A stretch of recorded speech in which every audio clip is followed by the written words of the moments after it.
পরশুরাম ভগবান শ্রীবিষ্ণুর ষষ্ঠ অবতার, যার জন্ম হয়েছিল পৃথিবীতে ধর্ম স্থাপনা করার জন্যে।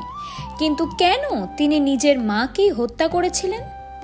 সময়টা ছিল ত্রেতা যুগ, যখন পৃথিবীতে জন্ম নেন শ্রীবিষ্ণুর ষষ্ঠ অবতার পরশুরাম। তার পিতা ছিলেন ঋষি যমদগ্নি ও মা ছিলেন রেণুকা। পরশুরাম ছিলেন তাদের পঞ্চম পুত্র। তার মা রেণুকা একবার যখন নদীতে জল আনতে যান, তখন তিনি সেই জায়গায় বেশ কয়েকজন গন্ধর্বকে উড়ে যেতে দেখেন। তার মন সেই দিকেই আকৃষ্ট হয় এবং তার ফলে তার হাতে থাকা মাটির পাত্রগুলি পড়ে ভেঙে যায়। তিনি অত্যন্ত লজ্জিত হয় এবং সেই নদীর ধারেই থেকে যাওয়ার সিদ্ধান্ত নেন। অন্যদিকে ঋষি যমদগ্নি তার যোগবলের ফলে সবটাই জেনে যান এবং তার তপস্বী জীবন ব্রত ভঙ্গ করার জন্য তিনি তার উপর খুবই ক্রুদ্ধ হন। তার 4 পুত্রকে আদেশ দেন তার মায়ের মস্তক শরীর থেকে আলাদা করে দেওয়ার জন্য।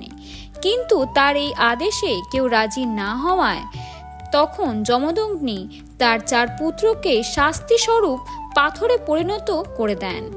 তখন তিনি তার পঞ্চম পুত্রকে ডেকে পাঠান এবং সেই একই আদেশ দেন।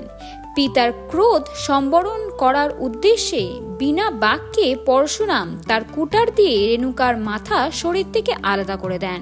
যমদগ্নি এই কাজে সন্তুষ্ট হয় এবং পরশুরামকে বর দিতে চান এবং সেই বর স্বরূপ পরশুরাম তার 4 ভ্রাতা ও তার মায়ের প্রাণ ফেরত চান।